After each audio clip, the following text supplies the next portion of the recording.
ওই জানোয়ারটা সেদিন জঙ্গল থেকে বেরিয়ে আসার পর একেবারে নৌকার 2 থেকে বাপজি 2.5 হাত কিংবা 3 হাত সামনে এসে দাঁড়িয়ে গেল। সাহাবারা বলেন দেখলাম জানোয়ারটার হাত ওখানে ছিল বাপজি বাঁদরের মতো, তার বাপজি আপনার গলা খানা ছিল ওটের গলার মতো বাপজি, মুখখানা লম্বাও। ওই জানোয়ারটার পা থেকে বাপজি মাথা পর্যন্ত মা বোনাদের যেমন মাথায় বড় বড় চুল রয়েছে ওই রকম বড় বড় বাপজি চুলে গোটা শরীরখানা বাপজি ঢাকা ছিল। সাহাবারা বলেন ওই জানোয়ারটার মুখখানা চিনতে পারছিলাম না। হঠাৎ করে জানোয়ারটা আমাদের নৌকার সামনে আসার পর হাতখানা আকাশের দিকে উঁচু করে চিৎকার করে বলেছিল, ওগো নবীর সাহাবাকে মারবো। আবু তালিবের মনে হচ্ছে আসমান থেকে আসমান খসে পড়ে যে চরকায়ের উপরে, তার ভাতিজাকে মারবো বলেছে। আবু তালিব বলে চিন্তা করো না, আমাকে অভিভাবক বলে মানে, আমি আজ রাত্রিবেলায় গিয়ে আমার ভাতিজাকে বারণ করলে আশা করি আর কলমা দাওয়াত দিবে না। ভালো ভাই আবু তালিব ওটা যেন হয়, কারণ আবু জেহেল যেমন এক গোত্রের নেতা, অনুরূপ ভাবে এই আবু তালিবও কুরাইশ বংশের বড় নেতা, বড় নেতা, শক্তিশালীও ছিলেন। হযরতে এই আবু তালিব বলল ভাই চিন্তা না, আমি বারণ করবো আজকে। আবু জেহেল বলে আবু তালিব যদি তোমার ভাতিজা আমাদের বাপ দাদার বিরুদ্ধে কথা না বলে তাহলে তোমার ভাতিজাকে 3টে পুরস্কার দেব। নবীজি বলেন, নবী চাচা বলেন কি কি? বলে 1 নম্বর গোটা মক্কা নয় আরবের মধ্যে উচ্চ সম্মানের অধিকারী করব। 1 নম্বর সম্মানী ব্যক্তি তোমার ভাতিজা হবে। 2 নাম্বার 200টা উট দিব। 3 নাম্বার মক্কা নগরে আমাদের খাজুর বাগান যেটা চাইবে সেটাই তাকে দেওয়া হবে, তার বিনিময়ে টাকা লাগবে না। হে আবু তালিব 3টে জিনিস পেয়ে গেলে বলো তার জীবনে কি দরকার আছে? আর বলার কিছু নেই, ওগুলা হয়ে গেলেই তো বিরাট ব্যাপার। আমরা স্বাভাবিক মানুষ ভাবছি একটা বড় দোকান ব্যবসা যদি চলে 10 বিঘা জমি হয়ে গেলি আমরা বিরাট কিছু মনে করে যে আমাদের আর দরকার নাই। কিন্তু আবু তালিব বলল আর অসুবিধা নাই, 200টা উট, বড় খাজুরের বাগান আর উচ্চ সম্মানের অধিকারী, 3টে তো দামি জিনিস দিচ্ছ। আজই যে বলবো আল্লাহর নবীজি মক্কা নগর থেকে কলমার দাওয়াত দিয়ে বাড়ি গিয়েছেন। আবু তালিব বাড়িতে যাওয়ার পর তার অর্ধাঙ্গিনী বিবিকে ডাক দিয়ে বলেছিল, ওগো আমার বিবি শুনে নাও, একটা বাসনে 2টো মানুষের মতো খাবার খোলা আজকে। ডাক দিয়ে বলেছিল, স্বামী এতদিন আপনি বলেন নাই, বহুদিন আগে আপনি একটা বাসনে 2টে মানুষের খাবার খুলতে বলতেন। বলে বিবি শুনে নাও, বহুদিন ধরে আমার ভাতিজাকে নিয়ে খাবার খাইনি, যাও খাবার খোলো। খাবার খোলা হলো। আল্লাহর নবীজিকে ডাক দিলেন, ভাতিজা তুমি আমার ঘরে এসো। আল্লাহ রাসূল এসে বললেন, চাচাজি ডাকলেন? বলে হ্যাঁ বাবা। আল্লাহর নবীকে খাবারের সামনে বাপজি বসতে বলে নবীজি বসে পড়লেন। দরদি নবী বলেন, বাবা খাবারের সামনে বসে যাও। আবু তালিব মনে মনে চিন্তা করলো, মাওলা আমি যদি খাবার খাওয়ার আগে যদি আমার ভাতিজাকে যদি কথাটা বলি, আমার মনে হয় ভাতিজা হয়তো দুঃখ করে আর খাবার খাবে না। না, আমি একে খাবার খাওয়ার আগে বলা যাবে না। এখান থেকে একটা শিক্ষা নেওয়া দরকার বাপজি। আমাদের অনেক সন্তান আমাদের বাপজি অন্যায় করে, আমরা বাপরা রাগে থাকতে না পেরে বাড়ি থেকে বের করে দিই। বাপ চলে যায়, মা বাহির থেকে ডেকে নিয়ে এসে ছেলেকে খেতে দেয়। 2-3 বার খাবার খাওয়া হয়েছে মুখে, আর অমনি ওই সময়তে বাপ আবার চলে এসেছে তার বাপ, এসে বলে একে খেতে কে দিয়েছে? মা ভয় থরথর করে কাঁপে, হয়তো মারবে বুঝি। ছেলেকে কাছে গিয়ে বলে আমি দিয়েছি খেতে। অনেক পুরুষ তার স্ত্রীকে মেরে দেওয়ার আগে বেটার সামনে থেকে খাবার বাসনকে কেড়ে নেয়। সকালবেলায় শোনা যায় ওই সন্তান হয় গলায় দড়ি দিয়েছে, নাহলে বিষ খেয়ে মারা গিয়েছে। অনেক জায়গায় এরকম ঘটে। এই জন্য বাপজা আমার মনে হয় যে খাবার খেতে দিয়ে খাবার টেনে নেওয়া পৃথিবীতে মনে হয় এর উপর দিয়ে আর বড় আঘাত নাই। সন্তান দোষ করেছে, সে তো অবুঝ বুঝে না। এই সন্তান খাবার খাক, তারপরে তাকে হিকমতের সহিত কথা বল। আমরা কথা বলতে জানি না বাপ, কোরআন যেভাবে কথা বলতে বলেছে সেভাবে আমরা কেউ বলিনি। সূরা লুকমানে আমি এখানে ঢুকছিলাম, আপনাদের এখানে মনে হয় সম্ভবত হেলাল উদ্দিন বলে একটা ছেলে, তিনি সূরা লুকমানের একটা কথা বলছিলেন। ক্বালা ইয়া বুনাইয়া লা তুশরিক বিল্লাহ। একজন লোকমান হাকিম, বিরাট জ্ঞানী মানুষ, তার এই নসিহতটা আল্লাহ এত পছন্দ করেছিলেন যে কোরআনে তার নাম দিয়ে দিয়েছে। বলুন আলহামদুলিল্লাহ। এই লোকমান হাকিম, সে নবী ছিলেন না, বেশিরভাগ উলামারা লিখছেন তিনি নবী ছিলেন না, তিনি ওলি ছিলেন, আল্লাহর বিরাট বুজুর্গ। তো সেই ব্যক্তি তার সন্তানকে বলছে ক্বালা ইয়া বুনাইয়া লা তুশরিক বিল্লাহ। ক্বালা ইয়া বুনাইয়া, হে আমার কলিজার টুকরা সন্তান, হে আমার কলিজার টুকরা বেটা, লা তুশরিক বিল্লাহ, খবরদার আল্লাহর সাথে শরীক করো না। এই যে কলিজার টুকরা বেটা, এই কথাগুলো আমরা কখন বলি দেখতে পাওয়া যায়? ওই ছেলে যখন কোলে থাকে, 1-1.5 বছরের বাচ্চা, 2 বছরেও আমার কলিজার টুকরা বেটা, আমরা তাই বলি। কথা শুনে বলা হয় যে ওরকম বাচ্চাকে মনে নিষেধ করছেন না। তখন লোকমান হাকিমের ছেলের বয়স প্রায় 40 বছর পার হয়ে গেছে। তাহলে কত মিষ্টি আওয়াজ আমাদের ছেলে শুনবে কি করিয়ে? কিছু মনে করবেন না, নাম হচ্ছে আব্দুল জাব্বার। নামাজ পড়তে ডাকছে ছেলেকে, জাব্বারি আয় নামাজ পড়তে যাবি না? জাব্বারি। ছেলে তো বাপজি হনুমানের মতন দাঁত বিজড়ে বলছে, কাল থেকে তো নামাজ পড়তে ধরিয়েছে, ধরে দেখো না। যেমন কথা তেমনি উত্তর বাপজি পাওয়া যাচ্ছে। আমরা খেতে বসে কেউ বাপজি সন্তানকে মধুসূর বলিনি, কাছে পাশে বসে ডেকে বাপজি ছেলের মাথা হাত বুলে বলি না। এই জন্য বাপজি আমাদের কথা শুনতে চায় না।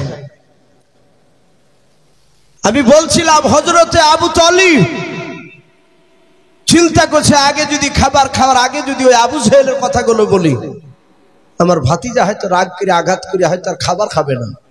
আর যদি না খায়, আমি যে তার চাচা, সারা রাত ঘুমাতে পারবো না। জোরে বলুন সুবহানাল্লাহ। রাসূলের আপন চাচা ডাক দিয়ে বলল, ভাতিজা তুমি খাবার খেতে শুরু করে দাও। আল্লাহর নবী যে হাত ওখানা জোড় করে বলেন, চাচা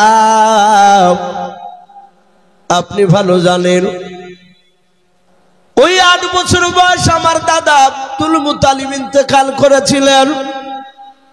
সেই 8 বছর থেকে নিয়ে চাচা 25 বছর পর্যন্ত আপনার সাথে আমি খাবার খেয়েছি, খাদিজাকে বিয়ে করার দিন পর্যন্ত, সকালবেলা পর্যন্ত। নবী চাচা গো, এক বাসনে দুজনাই খাবার খেতাম, আপনি আমাকে না নিয়ে খাবার খেতেন না।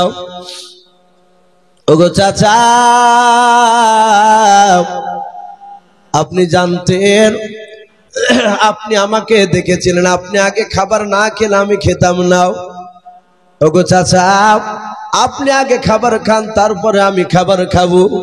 যাহাতে নবীজি এই কথাটা বললেন, আর আবু তালিব আর ধৈর্যের বাঁধ বাঁধতে ধরে রাখতে পারলো না। হাউমা করে তিনি চিৎকার করে কেঁদে উঠে বলেছিলেন, বাবা এত ভালোবাসো তুমি আমাকে? বলে চাচা শুনে নাও, মার পেটে 6 মাস তখন আমার বয়স, তখন আমার আব্বাকে হারিয়ে ফেলেছি গো চাচা। আমার আব্বা সিরিয়ায় ব্যবসা করতে গিয়ে আর ঘুরে আসে নাই। ওগো চাচা, আব্বার চেয়ে বেশি আপনাকে ভালোবাসে। চাচা গো, নিজের জানের চেয়ে আপনাকে বেশি ভালোবাসে, চিন্তা করবেন না, খাবার খান। আবু তালিব বলেছিল বাবা আর না বলে থাকতে পারলাম না, ওরে বেটা দিনের বেলা কি আবু জেহেলের সাথে তোমার দেখা হয়েছিল? মক্কার কোন রাস্তায়? বলে হ্যাঁ চাচা। বলে দেখা হয়েছিল। ওগো চাচা একটু তাকে দেখুন আমার কপালটা কি অবস্থা করেছে আবু জেহেল, আমাকে ধাক্কা দিয়ে ফেলে দিলাম। ও চাচা পাথর লেগে কপালটা ফেটে গেল। আল্লাহর নবীর চাচা আবু তালিব বাপ যে সহ্য করতে পারলেন না, উনি কপালে চুমা দিয়ে বলল ভাতিজারে আবু জেহেল এইভাবে মেরেছে তোমাকে? বলে হ্যাঁ। আল্লাহর নবীজিকে ডাক দিয়ে বলে বাবা তুমি চলে যাও পর ওই আবু জেহেলের সাথে আমার দেখা হয়েছিল। আবু জেহেলরা চোখগুলো মোটা মোটা করে বলেছিল আবু তালিব ভাই তোমার ভাতিজা যেন আগামী কাল থেকে যেন কলমার দাওয়াত না দেয়। এই ভাতিজা আমি আবু জেহেলদের চেহারার দিকে চেয়ে দেখেছি ওরাও তোমাকে মারবে আগামীকাল রে বাবা, তোমাকে মারলে আমি সহ্য করতে পারবো না। ওরে বাবা তুমি কাল থেকে আগামীকাল থেকে কলমার দাওয়াত আর দিবা নাও। বাবা শুনে নাও, কলমার দাওয়াত যদি বন্ধ করে দাও তোমার লাভ আছে। বলে কি চাচা লাভ? বলে ওই বড় বড় নেতারাও তিনটা তোমাকে পুরস্কার দিব বলেছে। বলে কি কেউ? বলে 1 নাম্বার তোমাকে উচ্চ সম্মান অধিকারী করবে, 2 নাম্বার মক্কা নগরে হিষ্টপিষ্ট শুনে নাও 200টা ওট দেবে, একটা মক্কার বড় সবচেয়ে খাজুরের বাগানটা দেবে। বাবা এই বাবা বললাম এই 3টে জিনিস যদি তুমি পেয়ে যাও আর তোমার কিছু লাগবে না রে বাবা, আর তুমি কলমার দাওয়াত দিতে যেও নাও। আল্লাহর নবী বলেন চাচা আর কিছু দিতে চেয়েছে? বলে নাও।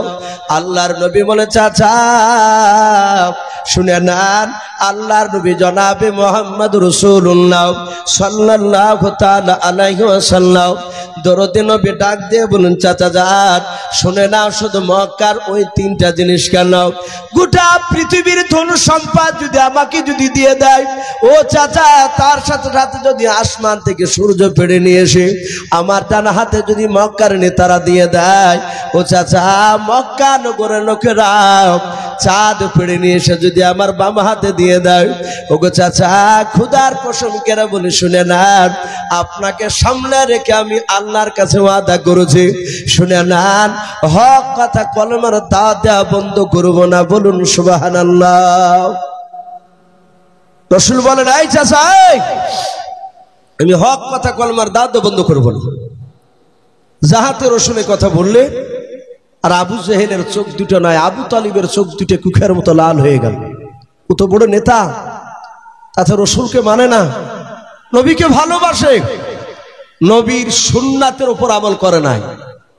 এখানে একটা বিশেষ লক্ষ্য করবেন বাপজি, এখানে শুধু নবীকে ভালোবাসার কথা আসেনি, নবীর সুন্নাতকে ভালোবাসার কথা এসেছে। আপনি আমি যতক্ষণ পর্যন্ত নবীর সুন্নাতকে না মানব ততক্ষণ পর্যন্ত বাপজি রসুলকে মানা হবে না। এমনি মৌখিক নবীকে ভালোবাসেন এটা বলতে পারে আমরা অনেকে। অনেক সময় চায়ের দোকানে বলি ভাই নবীকে নিজে জানে চেয়েও ভালোবাসি, যদি বলা ভাই 5 ওয়াক্ত নামাজ পড়ি, বলো না ভাই ওইটাই হয় না, পড়বো ভাবছি, একে ভালোবাসা বলে না। এগুলো সব মুনাফিকি চরিত্র। এটা আবু তালিবের মধ্যে ভরা ছিল। আবু তালিব এমনি নবীকে ভালোবাসতো। আবু তালিব ওই কথা শুনে তার চোখ দুটো লাল হয়ে ডাক দিয়ে বলেছিল এই ভাতিজা আমিও লাতুদ্দার কসমিকের বলি শোন। বলে চাচা বলুন। বলে আমার কণ্ঠে যান থাকা পর্যন্ত মক্কার কোন লোক তোমার শরীরে ফুলের ছিটকি ফেলতে পারবে না। বলুন সুবহানাল্লাহ। বাপজি এই আবু তালিব ইন্তেকাল করার পরে নবীর আরেকটা কাছের লোক ছিল, তিনি খাদিজা। এই খাদিজাতুল কুবরা রাদিয়াল্লাহু তাআলা আনহা তিনিও ইন্তেকাল করার পরে ওই বছরটা রাসূলুল্লাহর এত কষ্টের বছর ছিল। তখন আমির হামজা রসুলকে মানেনি, কিন্তু আমির হামজার বিরাট শক্তি। কিতাবে লিখেছে যুবকের বাপজি দুনিয়ার যুবক 50টা যুবকের শক্তি একাই আল্লাহ এ আমির হামজার 2 হাতে দিয়েছিলেন। বলুন সুবহানাল্লাহ। এত শক্তি, উনি তীর চালাতে পারতেন, তীর যাকে নিশানা করতে লেগে যেত। নবীর আপন চাচা আবু তালিব নাই, খাদিজা নাই, নবীকে মারলে খাদিজার কাছে যেতেন, দরজা খুলে খাদিজার কাছে রসুল বাচ্চা ছেলের মতো কাঁদতেন। খাদিজা আমাকে এই জায়গায় ধরে মারলো, কে? বলে আবু জেহেলের লোকেরা। রসুল কাঁদতেন আর খাদিজা চুমা দিয়ে বাপজি পানিকে গরম করে ভিজা শুকনো তেলাকে ওই গরম পানিতে চুবিয়ে রসুলের রক্তগুলো মুছাতেন আর বলতেন, ওগো প্রাণের স্বামী, ওরা যদি জানতো যে আপনি আখিরি জামানা নবী, আপনাকে মারতক না। বলুন সুবহানাল্লাহ। কি সান্ত্বনা! বারবার কাঁদতো আর বারবার খাদিজা চুমা দিত কার সান্ত্বনা দিত। আছে আমাদের স্ত্রীরা সান্ত্বনা দিও।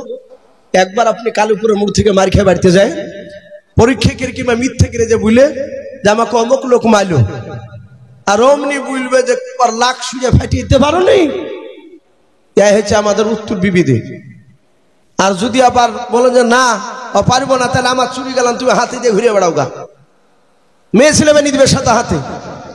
আর খাদিজা তা বলতেন না, খাদিজা বলতেন, ওগো স্বামী, ওরা যদি জানতো যে আপনি রসুল, আপনি নবী, ওরা মারতো না, আপনাকে মাথায় করে নিয়ে বেড়াতো। বলুন আলহামদুলিল্লাহ।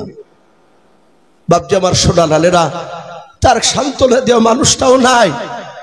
আবু তালিব যে পাশে গিয়ে দাঁড়াতো, রসুলকে মারতো, আবু তালিবকে বলতো, গে আবু তালিব, তোমার ভাতিজাকে মারছে দেখো গা। বলে কোথায়? বলে অমুক জায়গায়। আর আবু তালিব দৌড়াতে, আবু তালিবকে দেখে মক্কার কাফেররা পালিয়ে যেত। ওরা আর কাছে বাপজি ভিড়তো না। এই যে বাপজি রসুলের পাশে দাঁড়াতেন, আবু তালিবের ইন্তেকালের পর আর কেউ নাই। হাদিসে এসেছে কেতাবে জীবনীতে, আল্লাহ রসুলকে মেরেছে, এত জোরে মেরেছে সে সময় কাফেরদের খুব মজা হয়েছে। নবীজির গার্ড স্বরূপ কেউ নেই, একমাত্র আল্লাহ ছাড়া তার কেউ নাই সেখানে। নবীকে মেরেছে। নবীর চাচা আবু তালিব তখন ঈমান আনেনি। আমার বিশ্ব দরদি নবী আমার মার খেয়ে রক্তাক্ত শরীর নিয়ে, গা দিয়ে রক্ত গড়ে, জামা বেয়ে পায়ে দিয়ে বাপজি মাটিতে রক্ত পড়ছে। কাফেররা রসুলকে যত মারতো, ওরা জানতো কাকে যত মারা যাবে তত আনন্দ পাওয়া যায় এবং ভালো হবে নাকি হবে তাই ভাবতো। আজ যে বাপজি ওই যে তাবরেজ আনসারি ঝাড়খণ্ডের, আজ 2 বছর মনে হয় পার হয়ে গেল, 18 বছরের যুবক, এক শ্রেণীর জানোয়ার, অমুসলিম ভাই, সবাই না, এক শ্রেণীর বেঈমান তাবরেজ আনসারি ভাইকে বাপজি 18 ঘন্টা ধরে ব্যাড কমলির ডাল, জঙ্গলের ডাল ভেঙে বাপজি দিনের বেলায় পিটিয়ে পিটিয়ে বাপজি তাকে দুনিয়ার মুখ থেকে বিদায় করলো। অনেকগুলো লোক দাঁড়িয়ে দাঁড়িয়ে তারা হাততালি মারছে দেখছে। দেখেননি তাবরেজ আনসারীকে? অনেকে ভুলে যাচ্ছে। দিল্লির বুকে ওয়াইশ কুরিনি বলে একটা হাফেজে কোরআন মোবাইলের দোকানে হেডফোন কিনতে গেছে, হেডফোন, কোনো দোষ নাই, মারবে সেই জানোয়াররা। রাত্রিবেলায় বাপজি শত শত লোকের সামনে যুবক ওয়াইশ কুরিনি তাকে লাথে কিল ঘুষে বাপজি তাকে দুনিয়ার বুক থেকে বিদায় করে দিল। জনসম্মুখে মানুষের সামনে, মানুষে হাসছে, ওকে মারছে আর হাসছে। ওদের ব্রেন গুলোকে নষ্ট করে দিয়েছে তাদের এক শ্রেণী নেতা। তারা বলেছে মুসলমানকে যত মারবি তত নাকি তোদের, এটা বুঝাতে চেয়েছে তারা। আর কিছু অন্ধভক্ত দাতি বাপজি বিশ্বাসী হয়ে গেছে। রসুলের জামানা ওই রকমই তো ছিল কিছু লোক। আবু জেহেল তারা বলেছিল যে মুহাম্মদ সাল্লাল্লাহু আলাইহি ওয়াসাল্লামকে যত মারবি তত তোদের পুণ্যের কাজ হবে, নেকি হবে। তাই তো তারা মারতে গিয়েছিল। রসুলকে মেরেছে। নবীজি খাদিজার বাড়িতে গেলেন, খাদিজা নাই। নবী ওখান থেকে কাঁদতে কাঁদতে আবু তালিবের বাড়িতে গেলে, আবু তালিবের বাড়ির দরজায় রাসূলুল্লাহ ওখানে দাঁড়িয়ে কাঁদলে, চাচা নাই, যে পাশে একটু সান্ত্বনামূলক কথা বলবে। নবী যাবে কোথায়? রাসূল চিন্তা করছেন, আমার চাচা আমির হামজা আছে, খুব শক্তিশালী চাচা আমার, আমি যাই চাচার কাছে গিয়ে একটু দাঁড়াবো, বলবো, চাচা আমাকে সান্ত্বনা দিবে। আল্লাহর নবী গুটি গুটি পায়ে বাপজি মা রেখে আমির হামজার বাড়ির দরজা গিয়ে ডাক দিয়েছেন, চাচাও চাচা বলে বাপজি কয়েকবার ডাক দেন, পর ভিতর থেকে বাপজি আমির হামজার আওয়াজ বেরিয়ে আসে নাই। আমির হামজার অর্ধাঙ্গিনী বিবি বেরিয়ে এসে বলল, কেউ? দরজা খুলে দেখছেন নবীজি দাঁড়িয়ে আছে। নবী বলে, চাচিমা, আমি আমির হামজার ভাইপো ভাতিজাও। কেন তোমার চাচাকে ডাকছো? বলে আমার চাচাকে ডাকছি কাফেররা, মক্কার আবু জেহেলের লোকেরা আমাকে ধরে মারলো গো চাচিমা।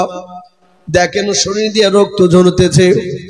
ওই সময় সান্ত্বনামূলক কথা না বলে বাবা ডাক দিয়া বলেছিল, আঘাত দিয়ে বলেছিল, যেমন কর্ম তেমনি ফল পাইয়াছো, বেরিয়ে যাও, বাড়ি থেকে বেরিয়ে যাও।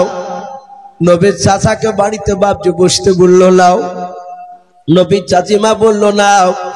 নবী কাঁদতে কাঁদতে ওখান থেকে চলে গেলেন গুহার ভিতরে। ময়দানে একটা গর্তের কাছে গিয়ে নবী সেজদায় পড়ে কাঁদেন, বলেন, আল্লাহ,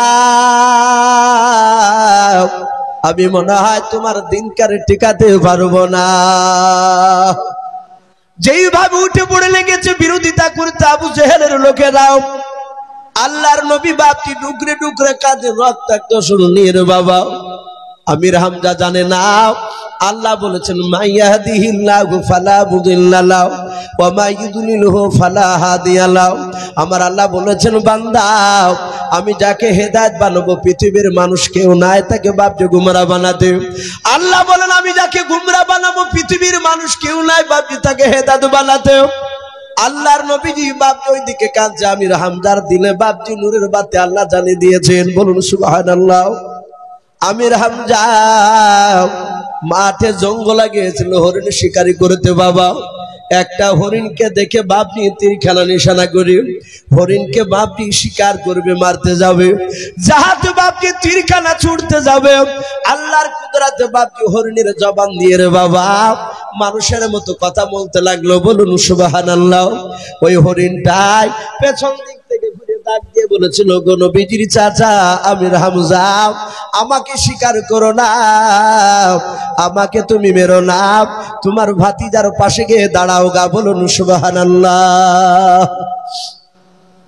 জাহাদ বাপজি আমির হামজা হরিণের মুখ থেকে কথা শুনলেন বাবা, আর কি কারো কথা শোনা লাগবে বাপ? আমির হামজা সুজা দৌড়ে গিয়ে বাপজি বাড়িতে গিয়ে ডাক দিয়ে বলে, বেবেরে, আমার বাড়ি থেকে আমার ভাতিজা এসেছিল। বলে, হ্যাঁ। বলে, কেন এসেছিল? ডাক দিয়ে বলে, কেন এসেছিল?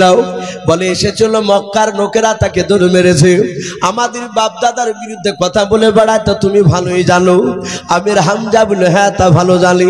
বলে, আমার ভাতিজা কি বসতে দাও নাই? বলে, না, শুধু চাচা চাচা করে তোমাকে কয়েকবার ডাকছিল গাও, তুমি নাই বললাম আর চলে গেলাম। আমি বাড়ি থেকে চলে যেতে বললাম, আর বাড়ি থেকে কাঁদতে কাঁদতে চলে যাচ্ছিল, আর আমি দরজার আড়াল থেকে ওকে মেরে মেরে দেখছিলাম মুহাম্মদ সাল্লাল্লাহু আলাইহি ওয়াসাল্লাম তোমার ভাতিজা সামনের দিকে পা ফেলছিল আর পেছন দিকে তোমার বাড়ির দিকে ঘুরে ঘুরে দেখছিল। বলুন সুবহানাল্লাহ। আল্লাহ রাসূলের চাচা ডাক দিয়ে বলে, বিবি রে, কোথায় গিয়েছে জানিস? বলে, না। এই দরজার গুড়িতে দাঁড়িয়ে ছিল।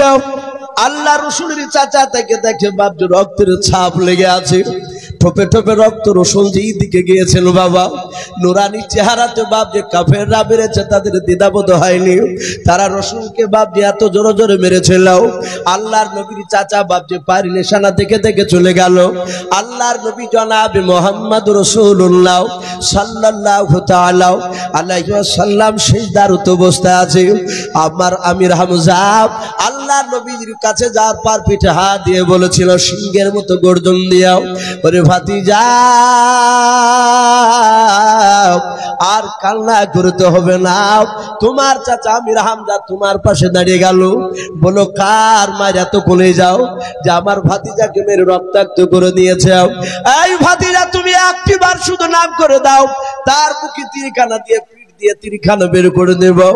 আল্লাহর নবী সিজদা থেকে মাথা তুললেন, ডাক দিয়ে বলেন, চাচা আমি হাসলে আপনি খুশি হবেন? বলে, হাও। ওর প্রতিবাদ করলে, প্রতিশোধ নিলে আমি কি খুশি হব? বলে, কেন হবে না? আল্লাহর নবী বলে, চাচা আমাকে যারা মেরেছে তার মারার চেয়ে, তাকে মারার চেয়ে আমি আরো খুশি হব চাচা যদি একবার পড়ে নেন কলমা লা ইলাহা ইল্লাল্লাহ লা ইলাহা লা ইলাহা ইল্লাল্লাহু মুহাম্মাদুর রাসূলুল্লাহ সাল্লাল্লাহু তাআলা আলাইহি ওয়াসাল্লাম। এই সেই আমির হামজাও রাসূলের উপর বাপজি ঈমান নিয়ে এসেছিল। আমির হামজা রাসূলকে এত মানতে, আমির হামজা রাসূলুল্লাহ আমির হামজা চেয়ে অনেক ছোট বয়স। রসুলের 10টা বাপজি যে চাচা ছিল, আব্বারা ভাই ছিল, নবীর আব্বারা ভাই, তার মধ্যে সবচেয়ে ছোট ভাই ছিল নবীজির আব্বা, আর তার ছেলে মুহাম্মদ সাল্লাল্লাহু আলাইহি ওয়াসাল্লাম। অথচ বাপজি আমির হামজা রাসূলুল্লাহকে লেনদেন ছাড়া কথা করতে না। বলুন আলহামদুলিল্লাহ। নবী যতক্ষণ দাঁড়িয়ে থাকতে আবু তালিব না আমির হামজা দাঁড়িয়ে থাকতেন। বলুন আলহামদুলিল্লাহ। নবী বসে থাকলে উনি আর বসতেন না। নবী বলতেন চাচা বসুন, বলে না বাবা, তুমি বসে থাকলে আর ওখানে আমি বসে যদি থাকি, হ্যাঁ আমাকে লজ্জা লাগে, বেয়াদবি করা হচ্ছে তাই মনে হয়। এত মানতে। আমি বলছিলাম বাপ, সেই আবু তালিব রাসূলকে বাপজি এত ভালোবাসার পরেও সে লোকটা বাপজি জান্নাত যেতে পারেনি। আমি বলছিলাম সেই নবীর কথা, আবু জেহেল, উতবা, সাইবা আর আবু সুফিয়ান, এই কুখ্যাত বাপজি লিডাররা তারা মিটিং শুরু করেছে। তারা আলোচনা করেছে, বলা আমি দিনের বেলায় পাথর লুকিয়ে নিয়ে গিয়েছিলাম, বলি দিয়েছে বেটা। দিন দিন দেখা যাচ্ছে লোক ওর দিকে চলে যাচ্ছে। দুনিয়ার বুক থেকে নাস্তা বুদ করার কোন রাস্তা আছে? তাকে একবার শেষ করে দেওয়া। উতবা সাইবা বলে একটা রাস্তা আছে। বলে কি? বলে এই রাস্তা দিয়ে যাতায়াত করে রাসূল সাল্লাল্লাহু আলাইহি ওয়াসাল্লাম। বলে হ্যাঁ, আমরা ঘন্টাখানিকের মধ্যে এই রাস্তাতে একটা গর্ত কাটবো। বলে কি করবা? বলে গর্ত কাটিয়ে ডাল আর পাতা বিছিয়ে দিয়ে মাটি ছড়ে দেব। শুনে নাও, মাটি ছড়ে দিলে ওই জায়গায় মুহাম্মদ সাল্লাল্লাহু আলাইহি ওয়াসাল্লাম বুঝতে পারবে না, সেখানে পা পড়বে, সে পড়ে শেষ হয়ে যাবে। বলে তাই? বলে হ্যাঁ। আবু জেহেল বলছে এই সাইবা, নবীকে বলা যতটা সহজ, বাস্তবে পরিণত করা তো সহজ নয়। বলে কেন? বলে আমি ডাইরেক্ট নবীকে দেখেছি, ওকে ডাইরেক্ট মারা সম্ভব নয়। বলুন সুবহানাল্লাহ। এটা আবু জেহেল নিজে স্বীকার করছে। কেন? কোরআন শরীফে বাপজি সূরা মাউন, আমরা আলাম তারা থেকে নাস পর্যন্ত, সূরা ফিল থেকে নিয়ে 10টা সূরা পড়ে। তারাবিতে দেখতে পাওয়া যায়, যারা তারাবি এমনি সূরা পড়ে। আরাআইতাল্লাযী ইউকাযযিবু বিদ্দীনি ফাযালিকাল্লাযী ইয়াদউল ইয়াতীম ইলা আখিরিল আয়াহ। এই যে ফাযালিকাল্লাযী ইয়াদউল ইয়াতীম, এতিমের মাল ভক্ষণ করো না, এতিমের মাল খেও নাও। আবু জেহেল বাপজি সে এতিমের মাল খেতে গিয়ে নবীজির ব্যবহার দেখে চলো। কিতাবে লিখেছে দুটো বাচ্চা ছিল এতিম, বাফারা মাহারা, সে ছেলে দুটো, বাপ মা নেই। বাচ্চা দুটোর কেউ সাহারা করার কেউ নেই। তার টাকা পয়সা যা ছিল সবগুলোকে বাপজি পুটলার আকারে বেঁধে নিয়ে মাথায় করে নিয়ে বাপজি রাস্তা দিয়ে চলে যাচ্ছে, রাস্তা দিয়ে চলে যাচ্ছে। আর আবু জেহেলের চেলারা দেখেছে এই তো পুটলা নিয়ে যাচ্ছে, বাপ মা নাই কেউ। একে কৌশল করে আবু জেহেলের বাড়িতে দিতে পারলে আবু জেহেল ঠিক টাকাগুলোকে লুট করে নিবে, আর ও লুট করলে আমরা পরে ভাগ পাবো। বাচ্চা ছেলে দুটোর কাছে গিয়ে অজানার ভান করে বললো, এই বাবা, তোদের বাপ মা বুঝি নাই? বলে না। বলে নাই? বলে নাও। বলে পুটলা কি আছে? বলে টাকা পয়সা আছে। কোথায় নিয়ে যাবি? বলে তা জানি না, চোখ যেমনে যাবে সেই দিকে আমরা যাব। বলে এই মক্কা নগরে একটা ভালো মানুষ আছে। কে? বলে ওই দেখ আবুল হাকাম। ওরা তার আবু জেহেল বলছে না, মূর্খের বাপারা বলছে। ওই লোকটা খুব ভালো মানুষ। সাথে হাতে বাপজি বাচ্চা ছেলে দুটো গেল। আবু জেহেলকে ডাকলো, চোখের ইশারা করলো। যারা শয়তান হয় বাপজি, মুখের ভাগা দেখলি বুঝাইলে, এরা ইশারা করেছে যে টাকা টাকায় আত্মসাৎ করতে হবে, লুটিয়ে নিতে হবে। আবু জেহেল মিষ্টি ভাষায় দিয়ে বলল, বাবা তোমাদের বাপ মা বুঝি নাই? বলে না চাচা। বাচ্চা দুটো কাঁদছে। বলে পুটলা কি আছে? বলে টাকা পয়সা আছে চাচা, সোনা চাঁদি যা আছে এটি ভরা আছে। যাচ্ছিলে কোথায়? বলে চাচা তা জানি না, কিন্তু এই লোকগুলো আপনার বাড়িতে নিয়ে এসে দিল। আপনি বলো ভালোবাসে? বলো বাবা কাঁদিস নে, আমি তোর বাপের মতো ভালোবাসবো। বলে বাবা টাকার পুটলাটা আমাকে দে, আমার বাড়িতে যতদিন ইচ্ছা থাকবি, তার বিনিময়ে টাকা লাগবে না, খাবি পড়বি সব আমার জিনিস, এর বিনিময়ে 1 টাকা পুটলা থেকে মনে, পুটলাটা শুধু আমানত স্বরূপ থাকবে আমার কাছে।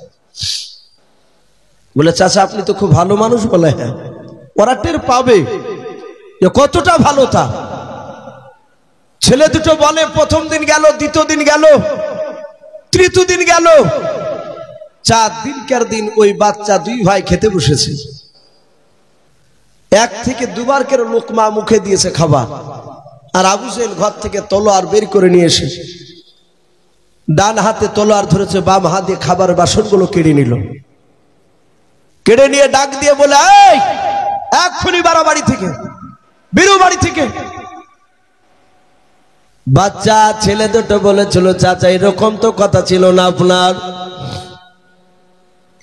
বলে কে কথা ছিল? ও সবগুলো শুনতে চাই না, এখনই বেরিয়ে যাও। বাচ্চা দুটো বলেছিল, চাচা বেরিয়ে যাব, টাকার পুটলাটা দেন। আবু জেহেল বলে আমার বাড়িতে 4 দিন ধরে খাবার খেয়েছিস, তার বিনিময়ে টাকা ভরে গিয়েছে, পাবি নাও। বলে চাচা আপনি তার বিনিময়ে 1টা টাকাও দেব না বলেছিলেন। স্বইচ্ছা যতদিন পর্যন্ত তোমরা না যাবা আমার বাড়ি থেকে, ততদিন তোমাদেরকে বের করব না বলেছিলাম। আবু জেহেল বলে তাড়াতাড়ি বেরিয়ে যাও।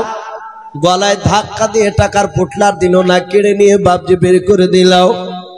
ওই বাচ্চা দুটো কাঁদতে কাঁদতে চলে যায়। মক্কার আবু জেহেলের লোকেরাও রাস্তা থেকে বাপজি দেখতে পেয়েছে উপযুক্ত বিচার হয়ে গেছে, ছেলে দুটো চলে গেলে টাকার পুটলা থেকে ভাগ পাবো। আমাদের নেতা আবু জেহেল ভালো কাজ করেছে। ডাক দিয়ে বললাম, ও বাবা কান্না করেছে কেন? অজানার ভান করে তারা বলেছিল। ডাক দিয়ে বলেছিল, চাচা ওই দেখেন আবুল হাকাম বলে লোকটা ছিল, আমাদেরকে মিষ্টি মিষ্টি কথা বলে আমাদের কাছ থেকে চাচা টাকার পুটলাটা কেড়ে নিয়েছে। 4 দিনকার দিন খেতে দিয়ে খাবার কেড়ে নিয়ে বের করে দিল। ওগো চাচা দয়া করে টাকার পুটলাটা নিয়ে এসে দেন। ওই টাকার পুটলা ছাড়া আমাদের আর কোনো সম্পদ নয়, আমাদের কিছু না, সম্পদ বলে ওই টাকাগুলো, ওই টাকার পুটলা ছাড়া আর আমাদের কাছে কিছু নাই। চাচাও ডাক দিয়ে বললো, বাবা ওর কাছে টাকার দাবি করতে পারবে না কেউ। শুনে নাও, শুধু মক্কা নগরে একটা মানুষ আছে ওর কাছে দাবি করার। বলে কে গো চাচা? বলে সামনে গিয়ে দেখবা বাড়িখানা, ওর নাম হচ্ছে মোহাম্মদ রাসূলুল্লাহ।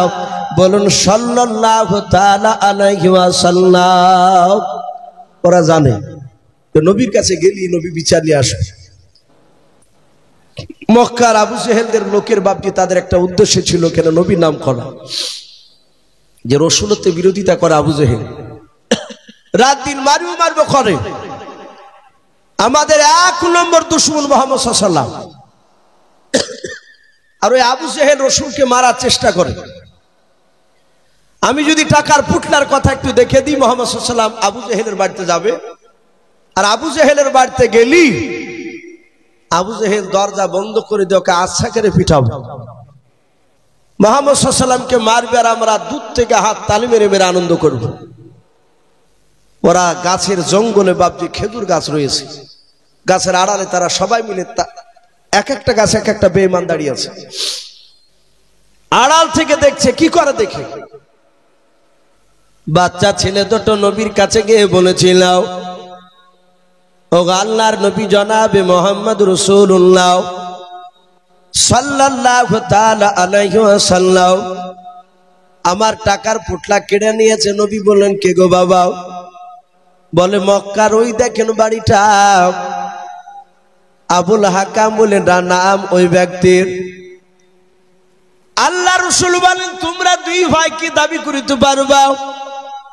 ডাক দিয়ে বলেছিল, চাচা আমরা দাবি করতে পারবো, অসুবিধা নাই, আপনি নিয়ে চলুন। আল্লাহ নবুয়তের নবীর পরিচয় তারা পেয়ে গেল। বাচ্চা ছেলে দুটোর হাত ওখানা ধরে নবী আমার টেনে টেনে নিয়ে যাচ্ছে বেঈমান আবু জেহেলের বাড়ির দরজার দিকে। বাবা, আবু জেহেলের লোকেরা দুই দিক থেকে রাস্তার আড়াল থেকে ওকে মেরে মেরে দেখতেছে, তো বেটা যাচ্ছে। ছলে বলে কৌশলে আবু জেহেলের বাড়িতে নিয়ে যাওয়ার জন্য চক্রান্ত চালিয়েছে। যাহাতে যাবে আর আবু জেহেল দরজা লেগে দিয়ে বেটাকে মারবে, বেটা জব্দ হয়ে যাবে। আল্লাহ রাসূল বাপকে নিয়ে যাচ্ছে 50 থেকে 60 হাত দূরে আছে আবু জেহেলের বাড়ির দরজা থেকে। আবু জেহেল তাকে দেখেছে, ওই তো মুহাম্মদ সাল্লাল্লাহু আলাইহি ওয়াসাল্লাম আসতেছে দুই বাচ্চা ছেলে নিয়ে। আল্লাহর নবীকে দূর থেকে ডাক দিয়ে বলেছিল, ভাতিজাও খবরদার ওখান থেকে এক ধাপ সামনের দিকে তুমি ফেলবা নাও। আল্লাহর নবী বলেন, চাচা কেন? বলে, ভাতিজা ওখান থেকে তুমি বলো কি বলতে চাও। আল্লাহর নবী বলেন, চাচা এই দুটো বাচ্চা ছেলের কি পোটলা আপনি নিয়ে নিয়েছেন টাকার মূল্য? আবু জেহেল বাপজি একবারও না বললো না, সাতাতি বলে হ্যাঁ। নবীজি বলেন, চাচা টাকার পুটলা কি আছে আপনার বাড়িতে? বলে, হ্যাঁ আছে বাবা। নবী বলেন, চাচা টাকার পুটলা থাকলে নিয়ে এসে আপনি দিয়ে দেন। আবু জেহেল বলল, ভাতিজা আসবা না, ওখানে দাঁড়াও, আমি ঘর থেকে নিয়ে এসে দিচ্ছি। আবু জেহেলের লোকেরা বাপজি সকলে তাজ্জব হয়ে গেল, ব্যাপার হচ্ছে কেন? এক করতে যে আর এক হয়ে যাচ্ছে। ওকে না মেরে একবারও অস্বীকার না করে সাথে স্বীকার করে নিয়েছে টাকার পুটলা আছে বলে। ঘর থেকে বের করে নিয়ে গিয়ে বাবা নবীর সামনে রেখে দিল টাকার পুটলাটাও।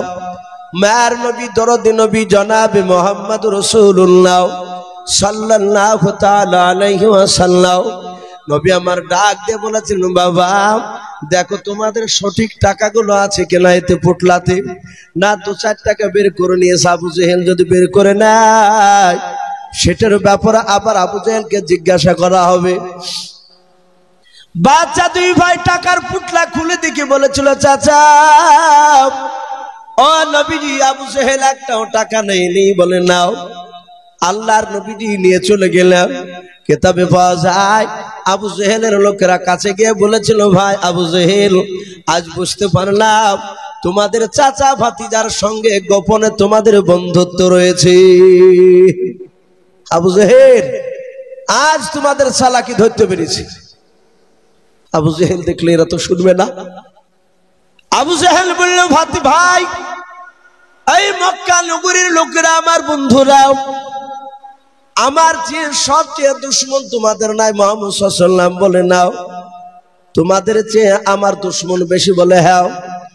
বলে, ভাই আমার জায়গায় তোমরা থাকলে অস্বীকার করতে পারিতে নাও। বলে, কি কথা বলেন বুঝতে পারলাম না। বলে, ভাই মুহাম্মদ সাল্লাল্লাহু আলাইহি ওয়াসাল্লাম তোমাদেরকে জাদু করে নাই, আমাকে জাদু করেছিল। যখন আমার ভাতিজা ওই বাচ্চা ছেলে দুটোকে নিয়ে আসতেছিল, আমি তাকে দেখলাম তার দুই দিক থেকে 1 নাই 2 নাই 50 নাই 60 থেকে 70 খান তলোয়ার মনে হচ্ছে না আমার বুকে এসে গেঁথে যাবে। বলুন সুবহানাল্লাহ। বলেন নারে তাকবীর।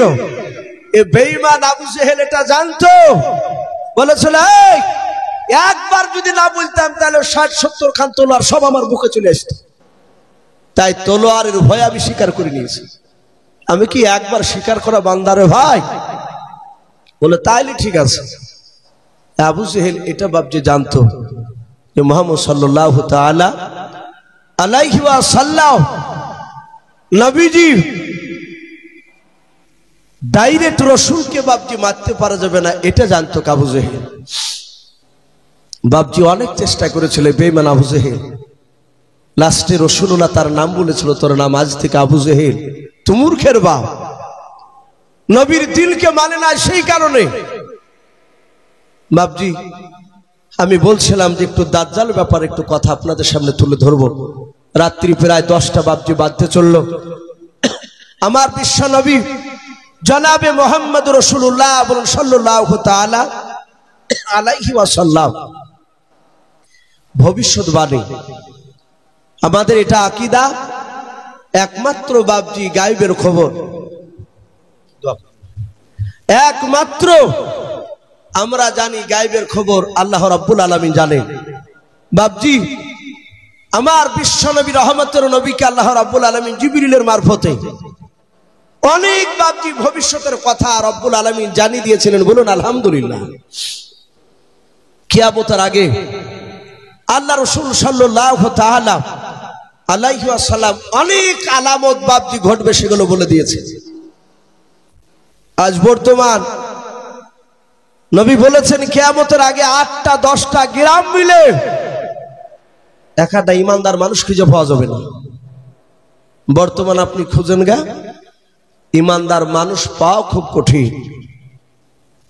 আজ থেকে বাপজি 20 বছর আগে তাহাজ্জুদ গুজারনেওয়ালা লোক হাসানপুর কালুপুরে অনেক ছিল না বাপ, এখন আর খুঁজে পাওয়া যাচ্ছে না। এখন নাই বললেই চলে। যদিও এক একজন পরে 2-1 দিন তো বা চায়ের দোকানে চা খাতে খেতে সে বা তাহাজ্জুদের গল্প করে, বলো ভাই আজ রাতে উঠে দেখছি তো কুকুর কি চিল্লাই নিয়ে, আবার বলবে যে ভাই ও পাড়াতে চিল্লাচিল্লি হচ্ছিল কেন গো, কেন গো চাচা? তো রাত 2টার সময় আদৌ মানুষ চিল্লাইনি, এ তো সব ঘুম পাড়ছে। ও চায়ের দোকানে বলতে চাইছে, বলে হ্যাঁ গো তাহলে কি ব্যাপার? তো বলছে ওই রাতে ওযু করছিলেন তাহাজ্জুদ পড়ার লেগে, দেহ হইছে করছিল। সবাই শুনেছে মতো শুনিনি, আর শুনবা কি কিনা তোমরা ঘুম আসিলে নাই বাপ। তাহাজ্জুদ গুজারনেওয়ালা এগুলো বাপজি লোকের সামনে বলা যাবে না, এগুলো লোক দেখানো হয়ে যাবে। নাই তো এই 8টা 10টা গ্রাম মিলে বাপজি খুঁজে পাওয়া খুব মুশকিল। ভালো করে লক্ষ্য করে দেখা যাচ্ছে সে নামাজ পড়ছে, কপালে ঘটা, গোপনে খোঁজ নিয়ে দেখা যাচ্ছে সুদে টাকা খাটাচ্ছে, না হলে হারাম খাস তার মধ্যে জড়িত আছে। ইমানদার আল্লাহওয়ালা লোক পাওয়া খুব কঠিন, এটা রাসূল বলেছে। কিয়ামতের আগে 15টা আলামত ঘটবে, তার মধ্যে থেকে সবচেয়ে আলামত কিয়ামতের একটা বড় আলামত, সেটা হচ্ছে দাজ্জাল। আল্লাহ রাসূল সাল্লাল্লাহু তাআলা আলাইহি ওয়াসাল্লামের জামানায় শুধু নয়, আদম আলাইহিস সালাম দাজ্জালের ভয় দেখালছে, শীষ নবী দাজ্জালের কথা বলেছে, ইউনূস নবী আলাইহিস সালাম দাজ্জালের কথা বলেছেন তার উম্মতকে, যাই উম্মতরা দাজ্জালের ফিতনা থেকে সাবধান, দাজ্জাল থেকে সাবধান। একবার ঈসা নবী পর্যন্ত সবাই বলেছে আপন আপন উম্মতকে দাজ্জাল থেকে সাবধান, কিন্তু তারা বলেনি যে তাদের উম্মত থেকে দাজ্জাল হবে। আর আপনার আমার রাসূল সাল্লাল্লাহু তাআলা আলাইহি ওয়াসাল্লাম নবী বলেছেন আমার উম্মতের মধ্যে থেকেই দাজ্জাল বেরিয়ে আসবে। কে বলেছেন এটা? মুহাম্মদ সাল্লাল্লাহু আলাইহি ওয়াসাল্লাম আমার উম্মতের মধ্যে থেকে আসবে। রাসূল দাজ্জাল কেমন হবে তাও বলেছিলেন, যে দাজ্জাল হবে শর্ট টাইপের, ছোট, তার একটা চোখ হবে কানা, তার এই বাম দিকের চোখটা কানা হবে, একেবারে এভাবে কানা হবে না, কিন্তু তার এই চোখের মনির ওপর একটা গোস্তের টুকরা ঝুলবে। ফাটা আঙ্গুর যেমন বাপজি কিনে এসলে ছেঁড়া বেড়া আঙ্গুর দেখে অরসি বোধ লাগে, আর চোখটা হবে ওই ধরনের, কিন্তু সে চোখে দেখতে পাবে না একটা চোখে। যারা ইমানদার তারা চিনতে পারবে, তার কপালে লিখাতে হবে কা ফের কাফার। কিন্তু বাপজি সেই লোকটা গোটা পৃথিবী সে ভ্রমণ করবে, সে ঘুরবে, যেই দিকে যাবে সেই দিকে লোক সবাই ওকে মানবে। রাসূল এই দাজ্জালের বর্ণনা করেছে। হ্যাঁ, ওই সময়তে বাপজি উমর ফারুক তখন বাপজি মানে নিয়েছে। উমার ফারুক তিনি বাগানে, খেজুর বাগানের মাঠ দিয়ে যাচ্ছিলেন, তো দেখছে একটা বাচ্চা ছেলে একদম সেই ওই কোয়ালিটি, একদম রসুল যেভাবে ব্যান করেছে দাজ্জালে ওই রকমেরই বাচ্চা ছেলে, ছোট্ট একটা ছেলে, বছর 6 কেউ বলেছেন 8 থেকে 10 বছর।